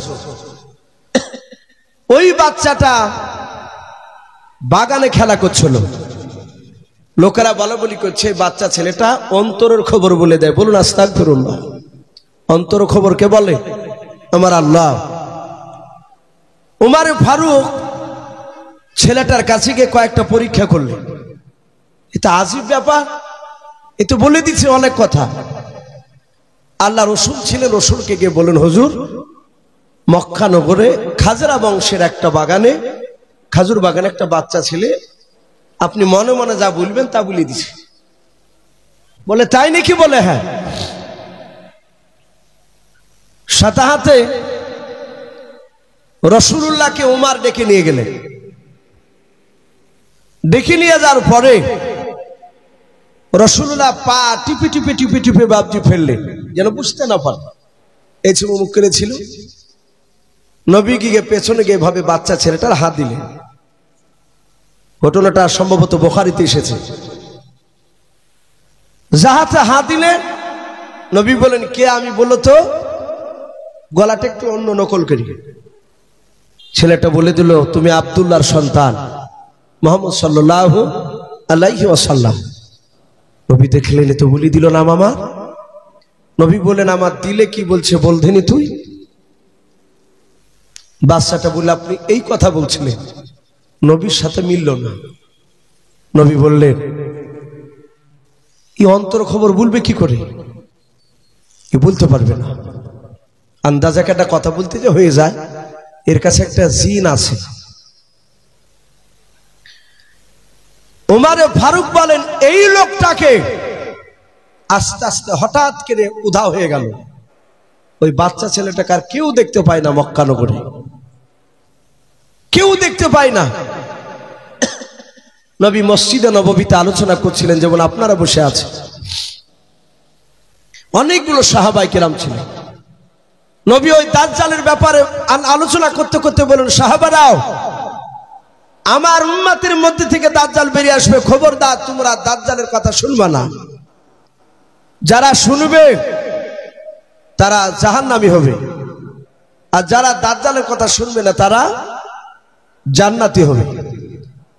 সাথে হাতে বাবজি 50 থেকে নয় 70 থেকে 69 জন সাহাবা দাঁড়িয়ে বলেন ইয়া রাসূলুল্লাহ, ইয়া হাবিবাল্লাহ, আমরা কি ওই দাজ্জালকে দেখতে পাবো না? নবী বলেন না। আবার বলেন হুজুর, ওই দাজ্জালকে দেখতে পেলে আমাদের জীবদ্দশায় লোকটা কলেমার দাওয়াত দিলে আমরা তার কথা আর মানতাম না। নবীজি বললেন এই তোমরা দেখবা? বলে হুজুর দেখলে ভালো হতো। রাসূল বললেন 70 থেকে 69 জন সাহাবা দাঁড়িয়ে যাও। দাঁড়িয়ে গেলে, দাঁড়িয়ে যাওয়ার পরে নবী বলেন ওই দেখো সাগরে নৌকা দেখতে পাচ্ছ পালতোলা? ওগুলো বাপজিরা হয়তো দেখেছেন, বয়স্ক যারা মানুষ আছেন, বাতাসের সাহায্য চলতো। এখন তো সব ইঞ্জিন ফিট করা, তখন ইঞ্জিন ছিল না। বলে ওই নৌকায় চেপে তোমরা পশ্চিম দিকে কলেমার দাওয়াত নিয়ে যাবা, উত্তর দিকে যাবা না। নবীজি নিজে বারণ করলেন। সাহাবারা বলেন আমরা নবীজির কাছ থেকে সাগর পাড়ে গেলাম, দেখলাম পালতোলা নৌকা, 70 থেকে 69 জন সাহাবা নৌকার উপর চাপলেন। বাতাস বইতে শুরু করলো, উত্তর দিকে যাবে। কোন দিকে নৌকা? উত্তর দিকে। সাহাবারা বলেন শত চেষ্টা করে নৌকা পশ্চিম দিকে ঘোরাতে পারলাম না। সাহাবারা বলে দেখলাম নৌকাটা ভাসতে ভাসতে গিয়ে এক দ্বীপের কিনারায় গিয়ে লেগে গেল। আপনারা শিক্ষিত সমাজের মানুষ, দ্বীপ কাকে বলে আশা করি আপনারা অনেকেই জানেন। চারিদিকে পানি আর মাঝখানে মাটি, জঙ্গল। সাহাবারা বলেন দ্বীপের এক কিনারায় গেলে ওই নৌকাটা লেগে গেল। সাহাবা কজন আছে বললাম? 70 থেকে 69 জন সাহাবা। ওই জায়গাতে দ্বীপের কিনারায় গিয়ে যখন বাপজি লেগে গেল, সাহাবারা বলেন আমরা নামবো কি নামবো না আলোচনা শুরু করেছি। কিছু সাহাবা বলছে এই ভাই চল না আমরা ভিতরটা একটু ঘুরে আসি, চলি যখন এসেছে নৌকা। আর একজন বলল ভাই এদিকে তো নবী যেতে বারণ করেছিলেন। বলে আমরা ইচ্ছাকৃত আসি নাই, বাতাসি নিয়ে চলে এসেছি। সাহাবারা বলেন আমরা আলোচনা করছিলাম আর হঠাৎ করে দেখলাম ওই জঙ্গলে বাঘ ভালুক সিংহ রয়েছে। কিছু সাহাবা বলছে ভাই নামলি তো খেয়ে নেব। আবার কিছু সাহাবা বলছে এই ভাই আমাদেরকে খাবে না, আমরা তো নবীর সাহাবা। সাহাবারা বলছে নামবো কি নামবো না আলোচনা শুরু করেছি। হঠাৎ করে দেখলাম ওই জঙ্গলের ভিতরে থেকে একটা আজীব ধরনের জানোয়ার বেরিয়ে আসে। কোরআন শরীফে বাপজি ওই জানোয়ারটার ব্যাপারে বলেছেন আল্লাহ, ওয়াইদা ওয়াকাল ক্বালু আলাইহিম আখরাজনা লাহুম দাব্বাতাম মিনাল আরদি তুকাল্লিমুহুম আন্নান নাসা কানু বিআয়াতিনা লা ইউকিনুন। আল্লাহর নবী জনাব মুহাম্মদ রাসূলুল্লাহ সাল্লাল্লাহু তাআলা আলাইহি ওয়াসাল্লামকে ডাক দিয়ে বলেছেন হে নবী আপনি বলে দেন 1 2 3 4 করে 15টা যখন কিয়ামতের আলামত যখন প্রকাশ হয়ে যাবে, ছোটরা বড়দেরকে শ্রদ্ধা করবে না, বড়রা ছোটদেরকে স্নেহ করবে না। আবার রাস্তাঘাটে প্রকাশ জানা বা বিচার শুরু হয়ে যাবে, আসমানে ফড়িং দেখতে পাওয়া যাবে না। আল্লাহর নবী জনাবে মুহাম্মদ রাসূলুল্লাহকে ডাক দিয়ে বলেন আল্লাহ এই নবী ওই সময় আপনার ধরিত্রীর বুক থেকে এমন একটা জানোয়ারের আমি প্রকাশ ঘটাবো, ওয়াইদা ওয়াকাল ক্বালু আলাইহিম আখরাজনা লাহুম দাব্বাতাম মিনাল আরদি। ওই জানোয়ারটা বের করব, জানোয়ারটার নাম হবে দাব্বাতুল আরদ তুকাল্লিমুহুম। ওই জানোয়ারটা মানুষের মতো কথা বলবে, আন্নান নাসা কথা বলবে মানুষের মতো, কানু বিআয়াতিনা লা ইউকিনুন। ওই জানোয়ারটা সারা পৃথিবী বাপজি ভ্রমণ করবে। আল্লাহর নবী জনাবে মুহাম্মদ রাসূলুল্লাহ সাল্লাল্লাহু তাআলা আলাইহি ওয়াসাল্লাম তিনি বলেন, মুসলিম শরীফের বাবা হাসিয়াতে পাওয়া যায় সেদিন কাপ বাপজি আপনার যে দুটো পাহাড় বাপজি পাওয়া যায়, সাফা আর মারওয়া পাহাড়, কিতাবে পাওয়া যায় ওই মারওয়া পাহাড়টা বাপজি সেদিন চৌচির হয়ে যাবে যেদিন বেড়ে আসবে। ওই পাহাড়টা বাপজি পেট ফেটিয়ে বেরিয়ে যাওয়ার পর ওই জানোয়ারটা বাপজি দাব্বাতুল আর জানোয়ারটা বেরিয়ে আসবে। যে জানোয়ারটা সাহাবারা বলেন আমরা দেখলাম জঙ্গলের ভিতর থেকে বেরিয়ে আসলাম। আল্লাহর নবী জনাবে মুহাম্মদ রাসূলুল্লাহ সাল্লাল্লাহু তাআলা আলাইহি ওয়াসাল্লামের সাহাবারা বলেন দেখলাম ওই জানোয়ারটা সেদিন জঙ্গল থেকে বেরিয়ে আসার পর একেবারে নৌকার 2 থেকে বাপজি 2.5 হাত কিংবা 3 হাত সামনে এসে দাঁড়িয়ে গেল। সাহাবারা বলেন দেখলাম জানোয়ারটার হাত দুখানা ছিল বাপজি বাঁদরের মতো, তার বাপজি আপনার গলাখানা ছিল ওটের গলার মতো বাপজি মুখখানা লম্বাও। ওই জানোয়ারটার পা থেকে বাপজি মাথা পর্যন্ত মা বোনাদের যেমন মাথায় বড় বড় চুল রয়েছে ওই রকম বড় বড় বাপজি চুলে গোটা শরীরখানা বাপজি ঢাকা ছিল। সাহাবারা বলেন ওই জানোয়ারটার মুখখানা চিনতে পারছিলাম না। হঠাৎ করে জানোয়ারটা আমাদের নৌকার সামনে আসার পর হাতখানা আকাশের দিকে উঁচু করে চিৎকার করে বলেছিল, ওগো নবীর সাহাবারা তোমরা চিন্তা করো না, ভয় পেও না, তোমরা নৌকা থেকে নেমে সোজা দ্বীপের ভেতরে চলে যাও। সাহাবায়ে কিরামদের মধ্যে থেকে সব সাহাবারা বলেন আমরা সবাই মিলে চুপচাপ বসেছিলাম, দাঁড়িয়েছিলাম। সাহাবার মধ্যে থেকে একজন বিশিষ্ট সাহাবা যেনার নাম আনাস বিন মালিক রাদিয়াল্লাহু তাআলা আনহু বলে নাম পাওয়া যায়, ওই আনাস বিন মালিক সাহাবা, ওনার ব্যাপারে বাপজি পাওয়া যায়। উনি বলেন আমি দেখলাম একেবারে কাছাকাছি এসে যখন কথা বললাম, আনাস বিন মালিক ডাক দিয়ে বলেছিল, রে জঙ্গলে জানোয়ার, আমাদেরকে যে নৌকা থেকে নেমে দ্বীপের ভিতরে যেতে বলছে। বলে হাও, ওই জঙ্গলের জীব জানোয়ার পশু পাখিরাও বাঘ ভাল্লুক সিংহ দেখতে পাওয়া যায়, তারা কি আমাদেরকে খাবে না? জানোয়ারটা বলেছিল, গো নবীর সাহাবা, যদি প্রকৃতি নবীর সাহাবা হও, তোমাদের খাওয়া তো দূরের কথা, তোমাদের একটা পশম পর্যন্ত স্পর্শ করবে না। বলুন সুবহানাল্লাহ।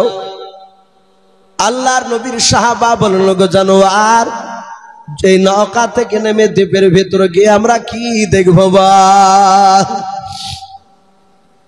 ওই জানোয়ারটা বলেছিল, নবীর সাহাবারাও, নৌকা থেকে নেমে সোজা দ্বীপের ভিতরে তুমি চলে যাও। দ্বীপের ভেতরে যাওয়ার পর দেখবা একটা ঘর দেখতে পাবা।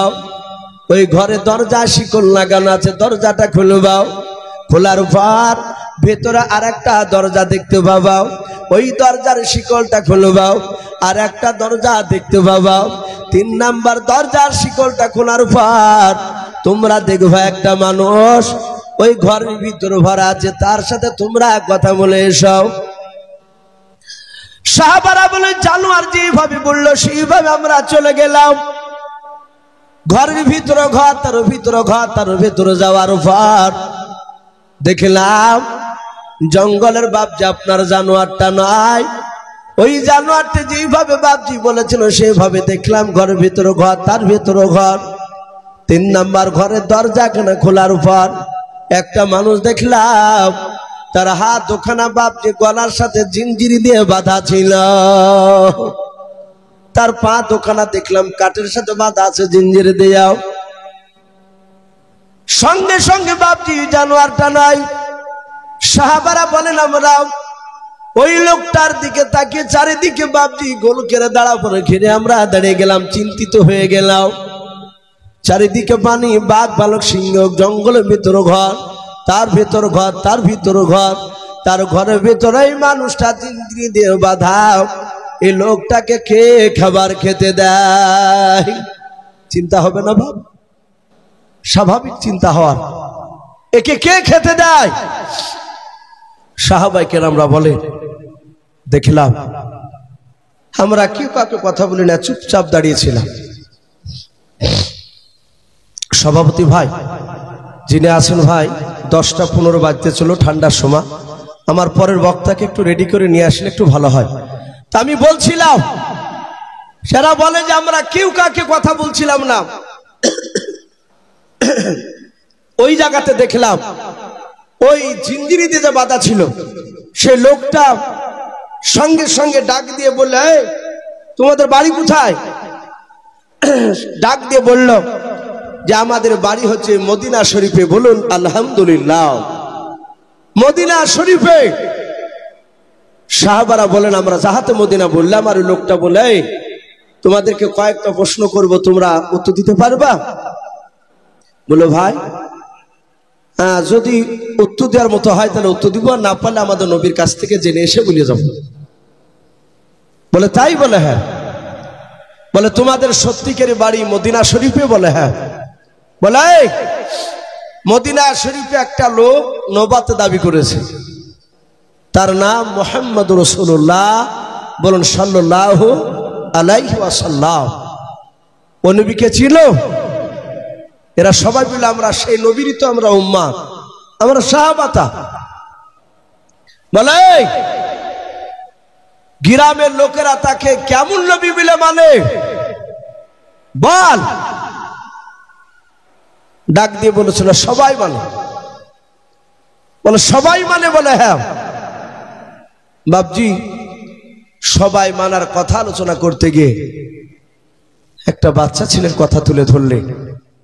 আমার বিশ্ব রাসূল মক্কা থেকে যেদিন মদিনাতে যায়, মদিনার সব বাচ্চা ছেলেরা রাসূলকে দেখার জন্য খাজুর গাছে দাঁড়িয়েছিল। বলুন আলহামদুলিল্লাহ। ব্যাগড়ে ধরে নবীকে সালাম দিয়েছিলেন।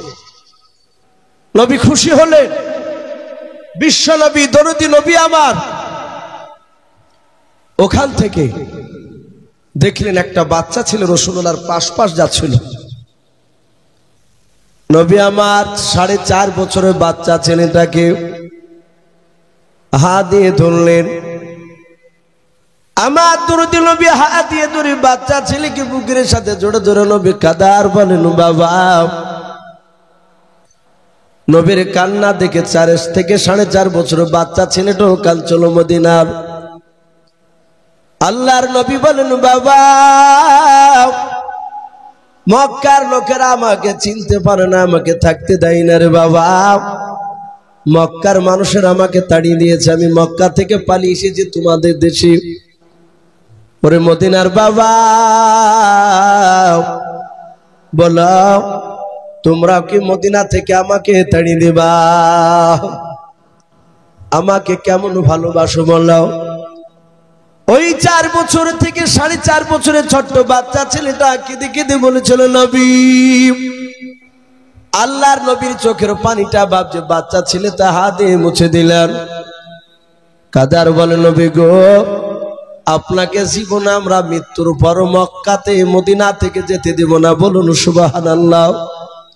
ওগো নবী, আপনাকে এত ভালোবাসি, শুনে নেন, প্রয়োজন হলে এই বাচ্চা ছেলের জানটা পর্যন্ত আপনার পদতলে কুরবান দিতে রাজি আছে, বলুন সুবহানাল্লাহ।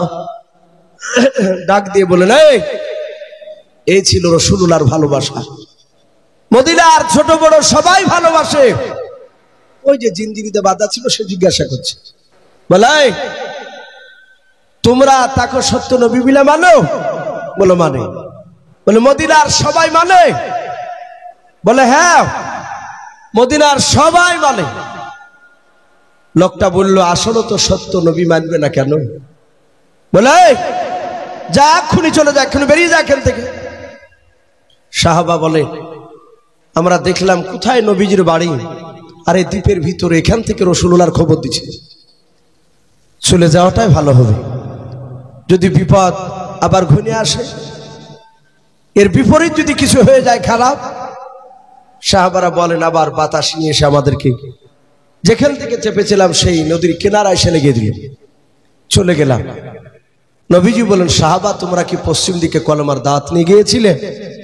বলে হুজুর যেতে পারিনি, উত্তর দিকে বাতাস নিয়ে চলে গিয়েছে। নবী গো, উত্তর দিকে যেতে যেতে একটা লোকের সাথে দেখা হয়েছিল, সে লোকটা আপনার ব্যাপারে জিজ্ঞাসা করল। সে কে? আল্লাহর নবী বলেন ওগো সাহাবারাও, ওই জানোয়ারটার সাথে দেখা হয়েছিল তাকে চিনতে পেরেছো? বলে নাও। বলে ওই জানোয়ারটার নাম হচ্ছে দাব্বাতুল আদ। বলে হ্যাঁ, ওই জানোয়ারটা গোটা পৃথিবী ভ্রমণ করবে। ওই মারওয়া পাহাড় সেদিন চৌচির হয়ে যাবে, ফেটে যাবে। ওই পাহাড় থেকে বাপজি কিয়ামতের আগে বেরিয়ে আসবে। ওই জানোয়ারটার হাতে 2 রকমের 2টো জিনিস থাকবে। ওই জানোয়ারটার ডান হাতে থাকবে হযরতে মুসা নবী পয়গম্বর আলাইহিস সালামের আশা মুবারক লাঠিকা নাও। ওই জানোয়ারটার পা কানা নয় বাবা, তার বাম হাতে থাকবে হযরতে ইউনুস নাই, হযরতে সুলাইমান নবী আলাইহিস সালামের আংটি খানাও। ওই জানোয়ারটা প্রতিটা মানুষের কাছে গিয়ে বলবে কানু বি আয়াতিনা লা ইউকিনুন। এই বান্দা, তোমাদের কাছে কি জাহান্নামের কথা কোনো আলেম ওলামা শোনায় নাই? তোমাদের কাছে কি কোনো মানুষ জাহান্নামের কথা কি ভয়ের কথা শোনায় নাও? তোমাদের কাছে কি নবী রাসূল আসে নাই? এই কথা বাপজি বলবে।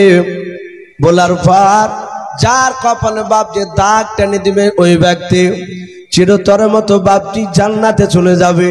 আর বাম হাত দিয়ে সুলাইমান নবীর আংটিখানা যার কপালে মেরে দিবে বাবা ইষ্টে, ওই ব্যক্তি চিরতরের মতো জাহান্নামে চলে যাবে। সাহাবারা বলেন হুজুর বুঝতে পারলাম। বলে এখন যদি যাও তাহলে ওই জানোয়ারটাকে দেখতে পাবা না। বলে শোনো, তোমরা ওই মানুষটাকে চিনতে পেরেছো কে? বলে না তো।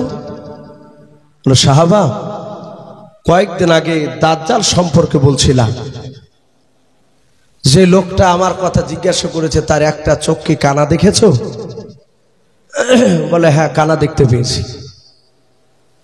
বলে সাহাবারাও, যেই দাজ্জালের কথা আমি শোনাচ্ছিলাম সেই দাজ্জালই হচ্ছে ওই। বেশিরভাগ উলামারা লিখেছে ওই মক্কা নগরে ছোট থেকে যে উধাও হয়ে গিয়েছিল, তারপর থেকে লোকটাকে ওখানে বন্দী করে রাখা হয়েছে, সেও বেরিয়ে আসবে। বাপজি, এখন দাজ্জালের বাপজি অনেক মামাতে খালাতে ভাই বাপজি বেরিয়ে গিয়েছে।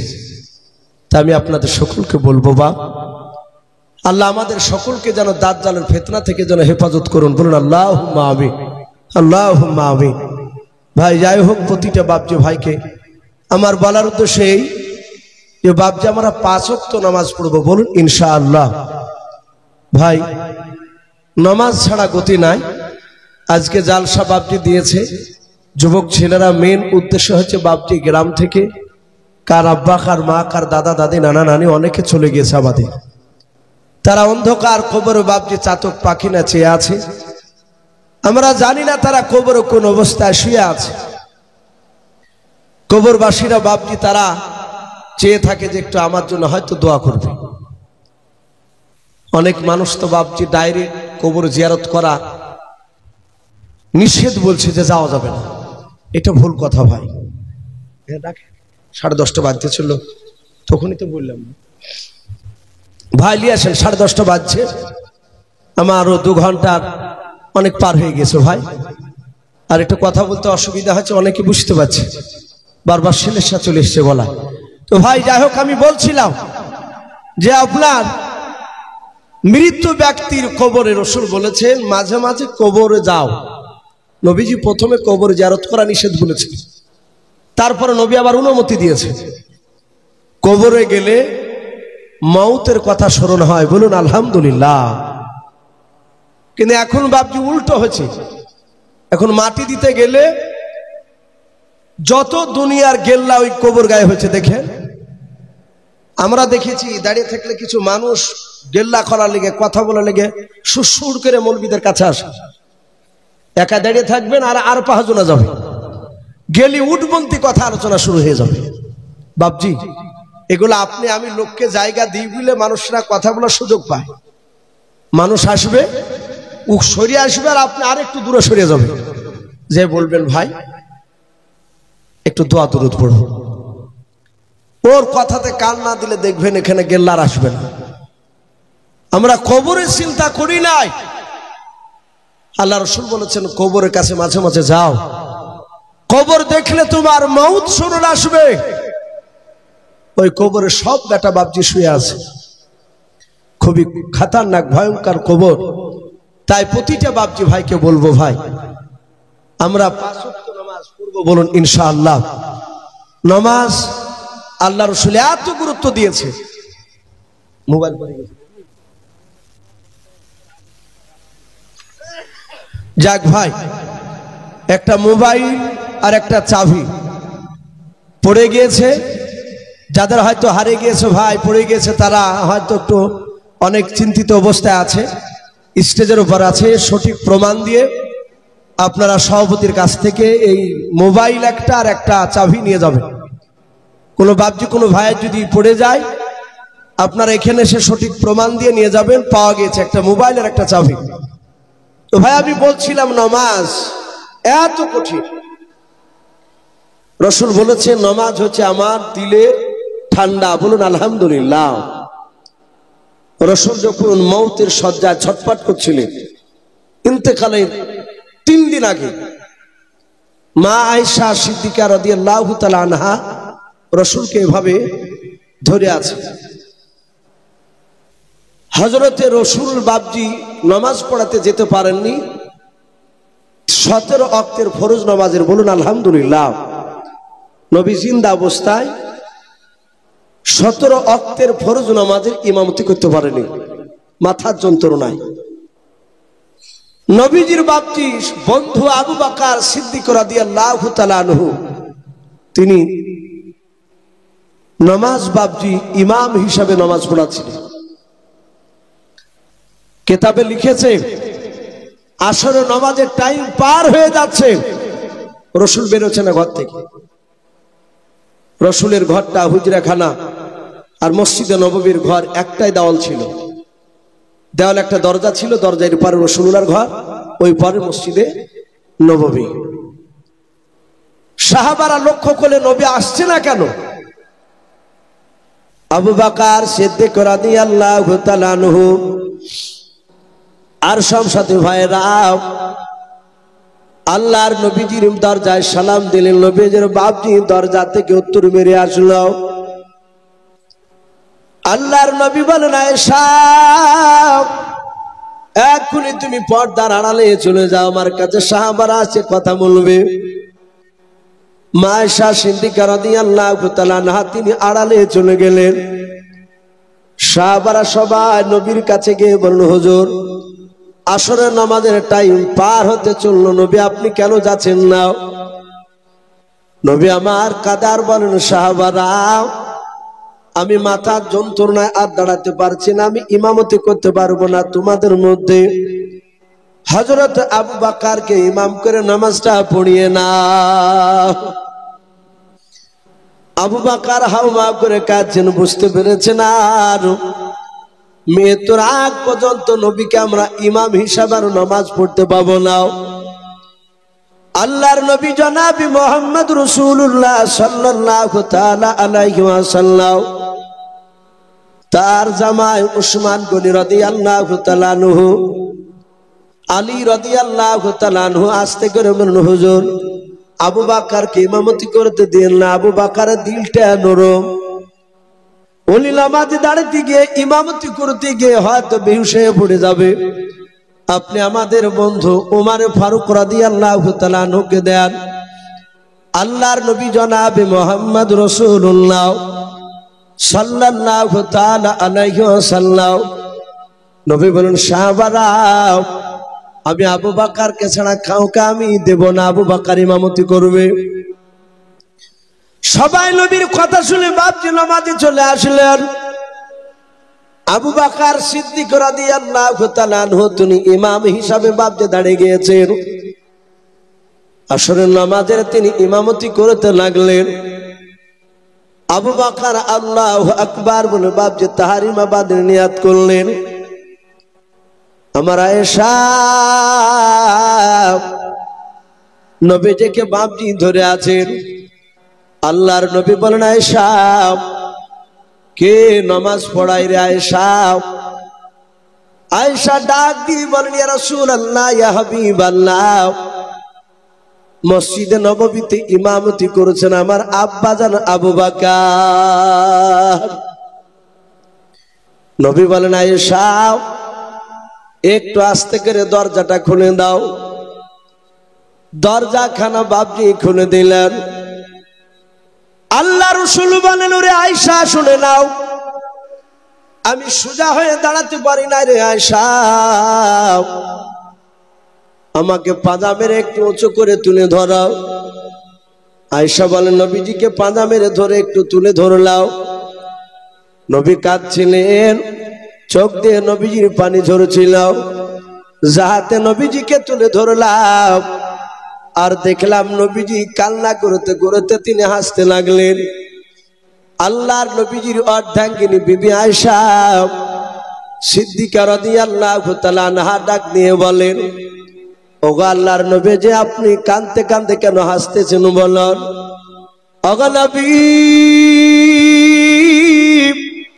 এই সময় কেন আপনি হাসতেছেন রসুল একটু বলেন।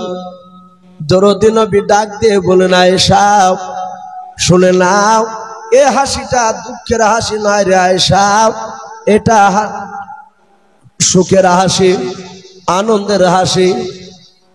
বলে, নবী আপনি কেন হাসতেছেন? কাঁদতে কাঁদতে হাসতেন বলেন। বলে, আয়েশা আমি তাকে দেখলাম, আমি ইন্তেকাল করার পর আমার উম্মতেরা এভাবে জামাত করে তারা নামাজ আদায় করবে। আয়েশা এই কিয়ামতের আগের দৃশ্যখানাও আমি ইন্তেকাল করার পরে যে দৃশ্যখানা ঘটবে এটা আমি বিশ্বনবী জিন্দা অবস্থায় আমি দেখে নিলাম। জোরে বলুন সুবহানাল্লাহ। সম্মানিত ভাই আমার বাবা জীবনের এসে রসুল বলেন, আয়েশা নামাজ পড়লে আমার চোখ শীতল হয়ে যায়। আমরা পড়বো তো বাপজি? বলুন ইনশাআল্লাহ। নামাজ ছাড়া বাপজি গতি নেই। নামাজ বিহীন কোনো মানুষ বাপজি জান্নাতে তো পারবে না। হ্যাঁ, আল্লাহ রাব্বুল আলামিন, আপনি আমি নামাজ পড়িনি, আল্লাহ আমাকে হয়তো মাফ করলো, আপনাকে মাফ করলো, সেটা ভিন্ন কথা। কিন্তু আপনাকে আমাকে যে মাফ করবে এর কোনো গ্যারান্টি আছে বাপ বলেন? এই জন্য বাপজি নামাজ পড়া লাগবে। আজ আমরা শীতের সময় বাপজি ফজরে অনেকে বাপজি নামাজ পড়তে যায়, দেখা যায় স্বামী স্ত্রী বিছানায় শুয়ে আছে, ল্যাপের ভিতর থেকে স্বামী বেরোচ্ছে, স্ত্রীকে ভালো করে ঢেকে ঢুকে দিছে, বলতে তুমি শুয়ে ঘুমাও, আমি মসজিদ থেকে নামাজ পড়ে আসি। স্ত্রীকে তার বলা উচিত ছিল, বিবি তুমিও নামাজ পড়তে উঠে দাঁড়াও। কিন্তু বাপজি আমরা সেটা বলি নাই। আপনার স্ত্রীকে ঢেকে ধুয়ে যাচ্ছেন নামাজ পড়তে, আপনি নামাজ পড়ছেন, স্ত্রীকে বললেন না। এই স্ত্রীতে কিয়ামতের ময়দান আপনার কলা ধরে হাত ধরে আপনাকে জাহান্নামে নিয়ে যাবে। বলে আমার স্বামী নামাজ পড়েছিল, আমাকে নামাজ পড়ার কথা বলে নাই। ছেলেরা বাপজি সেদিন সাক্ষী দিবে বিরুদ্ধে, মেয়ে তো সাক্ষী দিবে। এই জন্য বাপজি আমরা সকলেই নিজেরা নামাজ পড়বো এবং বাড়ি ছেলেদেরকে বাপজি মসজিদে নামাজ পড়তে যাওয়ার জন্য হুকুম করব। বলুন ইনশাআল্লাহ। আর মা বোনেদেরকে তাদেরকে বাড়িতে নামাজ পড়তে বলবো। বাপ, নতুন জিনিস চালু হয়েছে, মেয়ে ছেলেদেরকে নিজে মসজিদে ঢোকাছে। বাপ, মেয়ে ছেলেদেরকে, আমাদের এলাকা তো তৈরি হয়ে গেছে, দেখলাম একই মসজিদে বেটা ছেলে নামাজ পড়ছে, মেয়ে ছেলে পড়ছে। এর আগে একটা জালসা নিয়ে গেছে, ঠান্ডাতে বাপ জমছে ভাই, সেদিন এই চাদর টাদর নিয়ে যায়নি, ভাই একটু গায়ে দেওয়া কিছু পাওয়া যাবে না, একটু শুয়ে আসি। তো ইমাম সাহেব দেখছে বাপজি 4 খেয়াল থান মেয়ে ছেলে, থান বাইর করে বলছে হুজুর শুয়ে থাকেন, 1 কোট থেকে দিছে 60 করে। আরে ভাই ইয়া দিছিস কেন রে ভাই? হাসতে বলছি ভাই এটি নেন হাতের মাথায়, বাড়িতে সব পাওয়া যাচ্ছে না, সব মেহমান এসেছে, তো এতগুলো থান কোথায় পালি রে ভাই? তোর বিবি টিবি থাকে নাকি এখানে কোনো কামরা টামরা? তো বলছে না ভাই এখানে মেয়ে ছেলে নামাজ পড়তে আসে।